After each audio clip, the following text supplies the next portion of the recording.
প্রিয় শিক্ষার্থীবৃন্দ, দেশব্যাপী মহামারী করোনা ভাইরাসে যেভাবে আমরা সারা দেশব্যাপী আজ বিপর্যস্ত, ঠিক তারই ধারাবাহিকতায় শিক্ষা কমপ্লেক্স সারা বাংলাদেশে সরকার সাধারণ ছুটির ঘোষণার মাধ্যমে বন্ধ করে। ঠিক আমরাও সমস্ত ক্লাস থেকে সরে পড়ি এবং দীর্ঘদিন আমরা ক্লাস থেকে অনেক দূরে অবস্থান করি। আমরা সেভাবেই চলছিলাম। হঠাৎ করেই সরকারিভাবে অনলাইনে ক্লাস নেওয়ার ব্যাপারে আমাদের উপরে নির্দেশনা আসে। আমরা ঠিক সেই ধারাবাহিকতায় তোমাদের জন্য অনলাইন ক্লাস নেওয়ার ব্যবস্থা করি। ঠিক আজকে আমরা সেই অনলাইন ক্লাসের প্রথম ক্লাস হিসাবে তোমাদের জন্য বন্ধের আগে যতটুকু পড়িয়েছিলাম ঠিক তারপর থেকে আমরা আজকে অনলাইনে ক্লাস শুরু করার জন্য আপ্রাণ চেষ্টা করছি। আমি আহমেদ শামীম, প্রভাষক, দর্শন বিভাগ, MS জোহা কলেজ, হারদি, আলমডাঙ্গা, চুয়াডাঙ্গা। প্রিয় শিক্ষার্থীবৃন্দ, আমাদের শুভেচ্ছা নাও। অনলাইন ক্লাসে তোমাদেরকে স্বাগতম। আমি আজকে যে অধ্যায়ের উপরে তোমাদের ক্লাস নিতে চাচ্ছি, সপ্তম অধ্যায়, আরোহ ও আরোহ অনুমানের ভিত্তি। আমরা বন্ধের আগে ষষ্ঠ অধ্যায় পর্যন্ত শেষ করেছিলাম। আজকে তোমাদেরকে শেখাবো সপ্তম অধ্যায় থেকে প্রথমে যে আলোচনাটা আসে, আরোহ অনুমানের ধারণা। আমরা অবরোহ অনুমান সম্পর্কে তোমাদেরকে আগে বলেছিলাম, তোমরা জানতে। আজকে আমরা সেই অবরোহ অনুমান থেকে আরোহ অনুমানে কিভাবে যাব, ঠিক সেটুকুই বোঝানোর জন্য আজ আমরা চেষ্টা করব। প্রথমে আমরা একটু বোঝাই আরোহ অনুমানের ধারণা। আমরা একটা উদাহরণ দিতে চাই অবরোহ অনুমানের। তোমরা দেখতে পাচ্ছ, সকল মানুষ হয় মরণশীল, সকল ছাত্র হয় মানুষ, অতএব সকল ছাত্র হয় মরণশীল। এই যুক্তিটিতে আকারগতভাবে সত্য এবং সিদ্ধান্ত বাস্তব জগতের সাথে মিল থাকায় বস্তুগতভাবেও সত্য। আমরা আগেও যেটা জেনেছি অবরোহ পড়াতে গিয়ে, তোমরা এ পর্যন্ত বুঝতে পারার কথা। কিন্তু একটু আমরা খেয়াল করি, নিম্নের যুক্তিটিতে ব্যাপারটি একটু ভিন্ন ধরনের। যেমন এই উদাহরণটা ঠিক যেভাবে আছে এইভাবে আরেকটি উদাহরণ আমরা সেট আপ করেছি। সকল মানুষ হয় ধনী, সকল ভিক্ষুক হয় মানুষ, অতএব সকল ভিক্ষুক হয় ধনী। তোমরা একটু খেয়াল করো যে প্রথম উদাহরণটা এই উদাহরণটা ঠিক সেম ক্যাটাগরি, কিন্তু এর কিছু পার্থক্য রয়েছে। আমরা লিখেছি অবরোহ অনুমানের এই যুক্তিটিতে সংশ্লিষ্ট নিয়ম কানুন ঠিক মতো অনুসরণ করা হয়েছে, কিন্তু যুক্তিটি আকারগতভাবে সত্য কিন্তু বস্তুগতভাবে সত্য নয়। কারণ এর প্রথম আশ্র বাক্য সকল মানুষ হয় ধনী বস্তুগতভাবে মিথ্যা। ফলে এর থেকে অনুমিত সিদ্ধান্ত সকল ভিক্ষুক হয় ধনী বস্তুগতভাবে মিথ্যা হয়েছে। একটু খেয়াল করলে বোঝা যাবে যে এখানে সকল মানুষ হয় মরণশীল প্রথম আশ্র বাক্য, সকল ছাত্র হয় মানুষ দ্বিতীয় আশ্র বাক্য, ঠিক অনিবার্যভাবে সিদ্ধান্ত হয়েছে সকল ছাত্র হয় মানুষ। কিন্তু দ্বিতীয় উদাহরণে আমরা দেখতে পাচ্ছি একইভাবে সকল মানুষ হয় ধনী, সকল ভিক্ষুক হয় মানুষ, অতএব সকল ভিক্ষুক হয় ধনী। আকারগত ভাবে সত্য আছে কিন্তু বস্তুগত ভাবে সত্য নয়। এ কারণেই সব ক্ষেত্রে অবরোহ অনুমানের মাধ্যমে সিদ্ধান্ত সঠিক নাও হতে পারে। এক্ষেত্রে আরোহ অনুমানের সাহায্যেই সার্বিক বাক্যকে সিদ্ধান্ত রূপে স্থাপন করা যায়। আমরা অবরোহ অনুমানে তোমাদেরকে বিস্তারিত বুঝিয়েছিলাম। তোমরা যদি স্টাডি থাকে তোমাদের, তাহলে সমস্যা হওয়ার কথা নয়। সে কারণে আমরা ঠিক অবরোহ অনুমানের একটি ছক আমরা আলোচনা করেছি।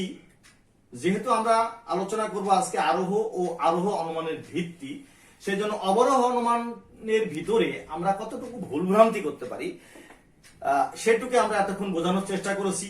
যে প্রথম যে উদাহরণটা সেটা সঠিক ছিল, ঠিক একইভাবে দ্বিতীয় উদাহরণটা ছিল, সেই দ্বিতীয় উদাহরণটার মধ্যে কিন্তু আমরা ভুল পাচ্ছি।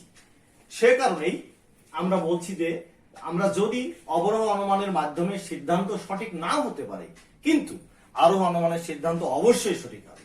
সেক্ষেত্রে আমরা তোমাদেরকে এখন আরোহ অনুমানের সংজ্ঞা, ডেফিনেশন অফ ইন্ডাকশন, এই পর্যায়ে আমরা তোমাদেরকে কিছুটা তুলে ধরার চেষ্টা করছি, যাতে তোমরা বুঝতে পারবে অবরোহ অনুমান থেকে আরোহ অনুমান অনেকটা সঠিক এবং তোমাদের বুঝতে অনেক সুবিধা হবে। কয়েকটি বিশেষ বস্তু বা ঘটনার অভিজ্ঞতার উপর ভিত্তি করে কোন সার্বিক সিদ্ধান্ত অনুমান করার পদ্ধতিকে আরোহ অনুমান বলা হয়। আবার আমি সংজ্ঞাটা একটু বলি। কয়েকটি বিশেষ বস্তু বা ঘটনার অভিজ্ঞতার উপর ভিত্তি করে সার্বিক সিদ্ধান্ত অনুমান করার পদ্ধতিকে আরোহ অনুমান বলে।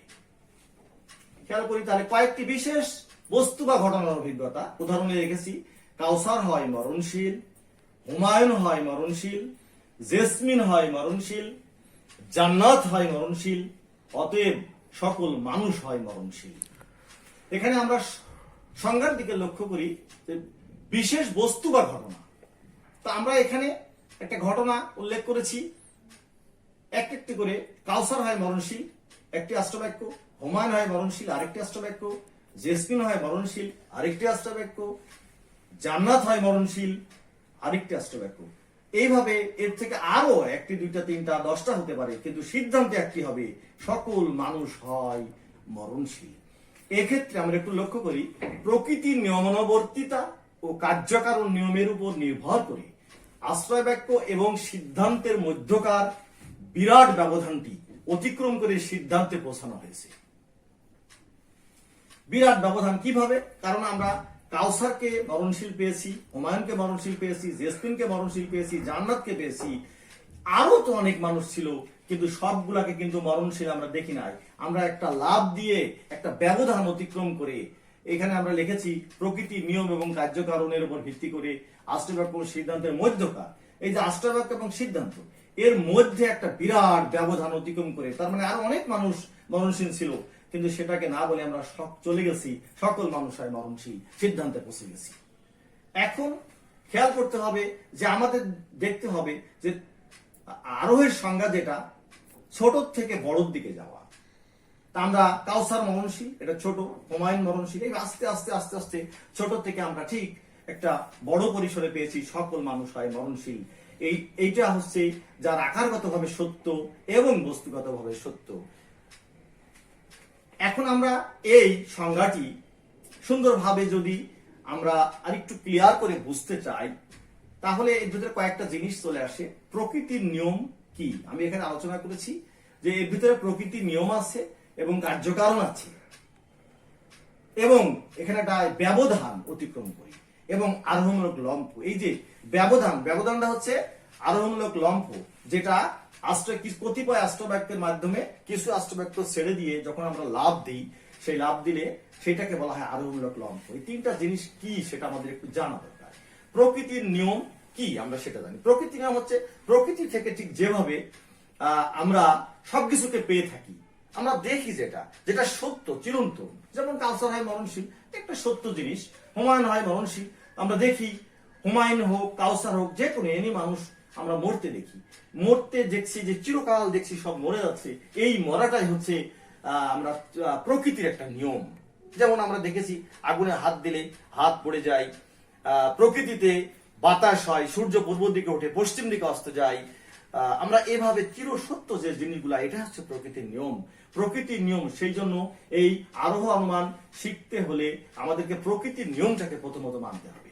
এটা হচ্ছে প্রকৃতির নিয়ম। কার্যকারণটা কি? কার্যকারণ হচ্ছে প্রকৃতির নিয়মের মধ্যে যে সমস্ত কাজগুলো আমরা দেখতে পাই, চিরন্তন সত্য জিনিস। সূর্য পূর্ব দিকে উঠে পশ্চিম দিকে অস্ত যায়, কোনোদিন আমরা তো দেখি নাই যে উল্টা পশ্চিম দিকে উঠে পূর্ব দিকে অস্ত যায়, তা দেখি নাই। তারপর দেখি আম গাছে আম হয়, কাঁঠাল গাছে কাঁঠাল হয়। সবার ভিতরে কিন্তু একটা কার্যকারণ সম্পর্ক নিহিত রয়েছে, কাজের সাথে একটা কারণ। কারণ যদি কার্য এবং কারণের যদি সঠিক মিল না থাকে, তাহলে কোনো কার্য সম্পন্ন হয় না।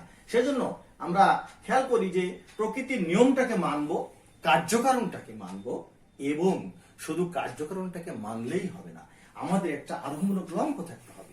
কারণ আরোহমূলক লক্ষ্য না থাকলে আমরা সমস্ত মানুষকে যদি মরতে দেখতাম, তাহলে কোনোদিনই এই সিদ্ধান্ত আসতে পারতাম না যে সকল মানুষ হয় মরণশীল। সেজন্য আমরা একটা লাভ দেব, লাভ দিয়ে একটা সিদ্ধান্তের দিকে চলে যাব। সেক্ষেত্রে আমরা বলেছি আরোহমূলক লম্ফ। লম্ফ কথার অর্থ হচ্ছে লাভ দেওয়া। এই লাভ দিয়ে একটা সিদ্ধান্ত নেব, তাহলে আমরা সঠিক সিদ্ধান্ত উপনীত হতে পারবো। তবে তার আগে আমরা এই আরোহ অনুমানকে আমরা প্রকৃতির নিয়মটা সম্পর্কে ভালো করে জানতে হবে, কার্যকারণ সম্পর্কে জানতে হবে। জেনে আমাদেরকে একটা বিরাট লাভ দিতে হবে। সেই লাভ দিয়েই আমরা একটা সিদ্ধান্তের দিকে চলে যাব। এর একটা বৈজ্ঞানিক বাস্তবতা রয়েছে। আরোহ অনুমানটাকে বৈজ্ঞানিক আরোহ বলা হয়। যে আরোহর সংজ্ঞাটা, সেটা বৈজ্ঞানিক আরোহ, বাস্তবসম্মত সত্য। বিজ্ঞান ঠিক এভাবেই সাক্ষ্য দেয়। তাহলে আমরা কি পেলাম? অবরোহ অনুমানের বাস্তব সত্যতা কিছু কিছু ক্ষেত্রে পাওয়া সম্ভব এবং কিছু কিছু ক্ষেত্রে পাওয়া সম্ভব নয়, তার প্রমাণ। প্রথম উদাহরণের সত্য ছিল, দ্বিতীয় উদাহরণের সত্য ছিল না। ঠিক আরোহ অনুমানে আমরা দেখতে পাচ্ছি আমরা বিশেষ বিশেষ দৃষ্টান্ত থেকে আমরা সার্বিক দৃষ্টান্তের দিকে যাব। এটাই হচ্ছে সঠিক এবং এটাই হচ্ছে আরোহ অনুমান। পার্থক্য বা যে ডিফারেন্স, সেটুকু আমরা দেখছি। এবার আমরা একটু আরোহ অনুমান, এবার আমরা দেখতে পেলাম যে অবরোহ অনুমান থেকে আরোহ অনুমানে আমরা কিভাবে উত্তরণ করলাম, এবং নিঃসন্দেহে বুঝতে পারলাম যে অবরোহ থেকে আরোহ অনুমান অনেকটাই সুন্দর বোঝা যায় এবং যার বাস্তবতা রয়েছে, যার বৈজ্ঞানিক। এবার আমরা আরোহ অনুমানের বৈশিষ্ট্য নিয়ে একটু কথা বলবো তোমাদের সাথে।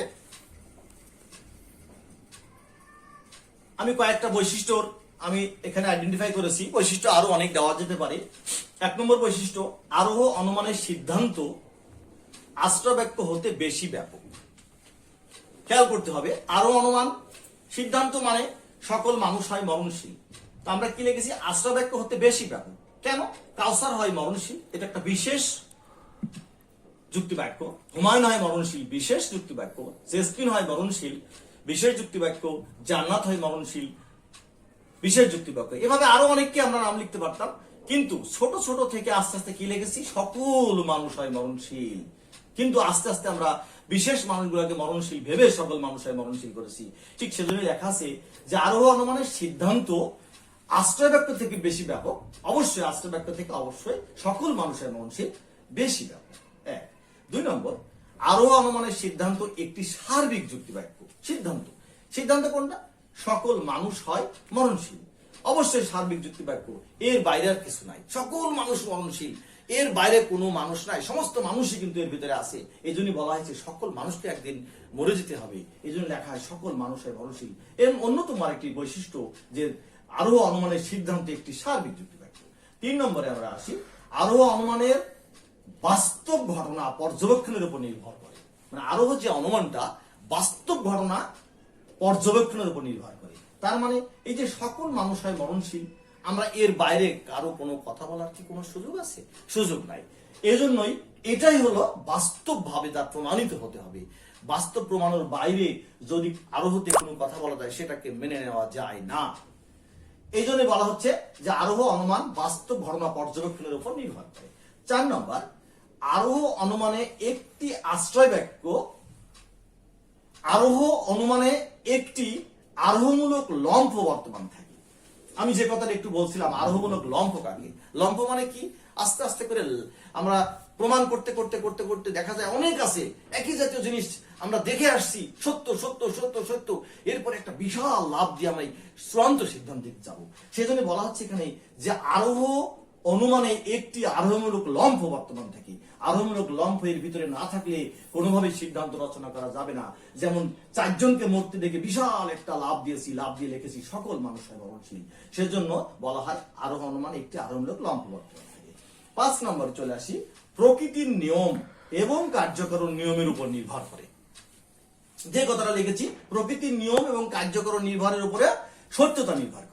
এই যে প্রকৃতির নিয়ম এবং কার্যকরণ, আমি বলেছি প্রকৃতির নিয়মটা কি। প্রকৃতিতে আমরা যা দেখি, এই সূর্য ওঠে পূর্ব দিকে, পশ্চিম দিকে অস্ত দেয়, আম গাছে আম হয়, কাঁঠাল গাছে কাঁঠাল হয়, জাম হয়, মানুষ যে এটা করছে চিরাচরিত ভাবে আমরা যা দেখছি, আল্লাহ তাআলা আমাদেরকে যেভাবে সৃষ্টি করেছেন, যে প্রকৃতিটাকে ঠিক যেভাবে সুন্দরভাবে আমরা প্রতিদিন দেখছি, এটাই হচ্ছে প্রকৃতির নিয়ম। এই নিয়মকে না মেনে কোনো সিদ্ধান্ত করা যায় না। সেজন্য আরোহ অনুমানের সিদ্ধান্তের দিকে যেতে হলে প্রথম যে দরকার প্রকৃতির নিয়ম এবং কার্যকরণ। কার্য কি? কাজের সাথে কারণের একটা মিল থাকতে হবে। আমি একটা কাজ করলাম যার কারণের সাথে কোনো মিল নাই, আমি একটা কাজ রেডি করলাম, বললাম কারণটা কি, এমন একটা কারণ দেখালাম যে কাজের সাথে কোনো মিল নাই। সেজন্য কাজের সাথে কারণের একটা মিল থাকতে হবে। সেই জন্য আরেকটা জিনিস কার্যকরণ নিয়ম। তাহলে প্রকৃতির নিয়ম এবং কার্যকরণ নিয়মের উপর নির্ভর করতে হবে আমাদের যদি আরোহ অনুমানের সিদ্ধান্তের দিকে যেতে হয়। এটা হচ্ছে খুব উন্নত একটা ভাষা, যাই বলি না কেন সহজভাবে এটাই বলা যেতে পারে যে প্রকৃতির নিয়ম এবং কার্যকরণ নিয়মের উপর নির্ভর করে। এবার আসি আমরা 6 নম্বরে বৈশিষ্ট্যের দিকে।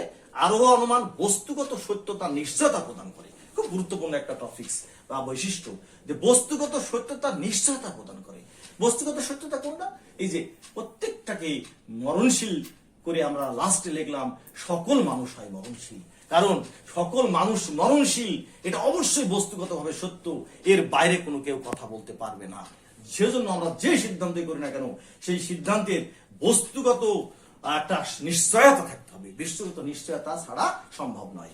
এজন্য আমরা আরোহ অনুমানের বৈশিষ্ট্যের যে 6টা ধাপ তোমাদেরকে বলেছি সংক্ষেপে, তোমরা বাড়িতে গিয়ে একটু প্রস্তুতি নিবে এবং কোনো সমস্যা থাকলে আমাকে বলবে, যতটুকু পারি আমরা সমাধান দেব।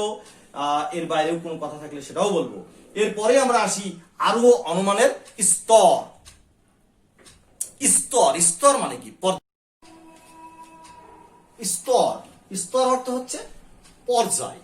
তো কোন কোন পর্যায়ের উপরে আরোহ অনুমানটা আলোচনাটা রান করবে বা চালিয়ে যাবে। আমি সেক্ষেত্রে 6টা আইটেমের উপর একটু কথা বলবো। তো আরো সংজ্ঞা, ডেফিনেশন। এই আরোহ অনুমানটা আমরা যদি একটা সংজ্ঞাটা ঠিক মতো না জানি, সংজ্ঞাটা যদি ঠিক মতো বুঝতে না পারি, কারণ তোমরা জানো যে কোনো ভাবেই যদি কোনো জিনিসের সংজ্ঞা না জানা থাকে তাহলে কোনোভাবেই সেই জিনিসটি সম্পর্কে পুরোপুরি ধারণা পাওয়া যায় না। সেজন্য এই আরোহ অনুমান আমরা কিভাবে করব তার একটি সংজ্ঞা সেখানে থাকা দরকার। সেই সংজ্ঞা হলো, আমরা নিয়ে কথা বলছি যে কোনো জিনিস আলোচনা করতে হলে তার সংজ্ঞা সম্পর্কে আমাদের সঠিকভাবে ধারণা থাকা প্রয়োজন। 2 নম্বর পর্যবেক্ষণ ও বিশ্লেষণ, অবজারভেশন এন্ড অ্যানালাইসিস।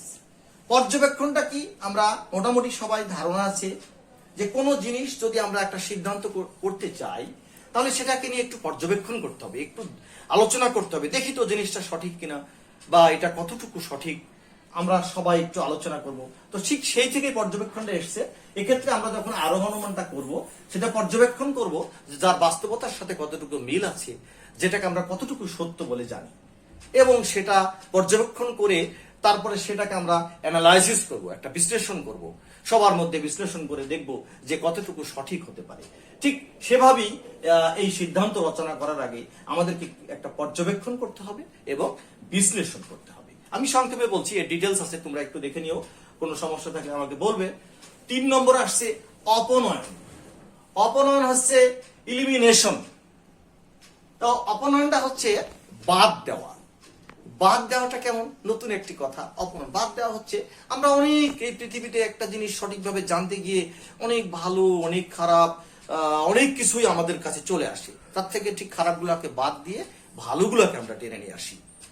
ঠিক সেভাবেই আমরা এই যখন পর্যবেক্ষণ এবং বিশ্লেষণ করব, তখন দেখা যাবে আমাদের মধ্যে অনেক খারাপ কিছু চলে আসছে, অবাঞ্ছিত চলে আসছে, সেগুলোকে আমরা বাদ দিয়ে মানে অপনয়ন করে ফেলবো। অপনয়ন করে ফেলে আমরা সঠিক সিদ্ধান্তের দিকে আমরা যাব। এটাই হচ্ছে অপনয়ন, যে অপ্রয়োজনীয় বিষয়গুলোকে বাদ দিয়ে সঠিক জিনিসগুলোকে বের করে নিয়ে আসা। 4 নম্বর আসছে প্রকল্প প্রণয়ন। একটা হচ্ছে ফ্রামিং অ্যান্ড হাইপোথেসিস। ফ্রামিং অফ হাইপোথেসিস, প্রকল্প প্রণয়ন। প্রকল্প প্রণয়নটা কেমন? আমাদের একটু প্রকল্প সম্পর্কে, আমাদের যদিও সামনে প্রকল্পের একটা চ্যাপ্টার রয়েছে, সেখানে প্রকল্প ডিটেলস তোমরা জানতে পারবে। তারপরে প্রকল্প সম্পর্কে একটা আমি ধারণা দিই। প্রকল্প হচ্ছে কোনো একটা কাজ আমরা সমাপ্ত করার জন্য আমরা মনে মনে একটা অনুমান করি, মনে মনে একটা আন্দাজ করি যে এইভাবে করলে কাজটা সঠিক হতে পারে বা এইদিকে গেলে কাজটা সঠিক হতে পারে। ঠিক সেইটা কি বলা হয় প্রকল্প। সঠিক হবে কতটুকু সেটা আলাদা হিসাব, কিন্তু আমাদের একটা প্ল্যান করতে হবে যে কিভাবে আমরা আগাতে পারি। সেই এই যে পূর্ব প্রস্তুতি, এই যে একটা অনুমান করা, আন্দাজ করা, তখন এই অনুমান বা আন্দাজটা যদি সত্যি পরিণত হয় তখন সেই প্রকল্পটা সঠিক হয়। কিন্তু সেক্ষেত্রে আমরা যদি কোনোভাবে রিস্ক না নিই, অনুমান যদি না করি, আন্দাজ না করি, তাহলে তো আমরা সিদ্ধান্তের দিকে যেতে পারবো না। সেজন্য আমাদেরকে প্রকল্প প্রণয়ন করতে হয়। প্রকল্প প্রণয়ন করে আমাদের সামনের দিকে আগাতে হয়। 4 নম্বর। 5 নম্বর হচ্ছে সার্বিকীকরণ, জেনারেলাইজেশন। সার্বিকীকরণ, জেনারেলাইজেশন।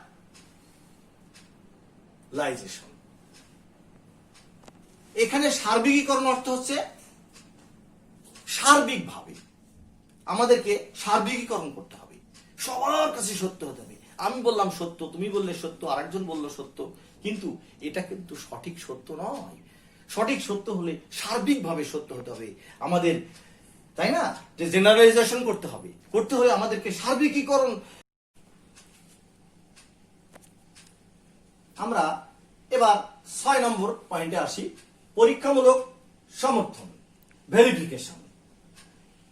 আমরা পরীক্ষামূলক সমর্থন কথাটা, পরীক্ষা কথার অর্থ আমরা জানি যে আমরা মুখে যা বললাম তা পরীক্ষা করে দেখালাম।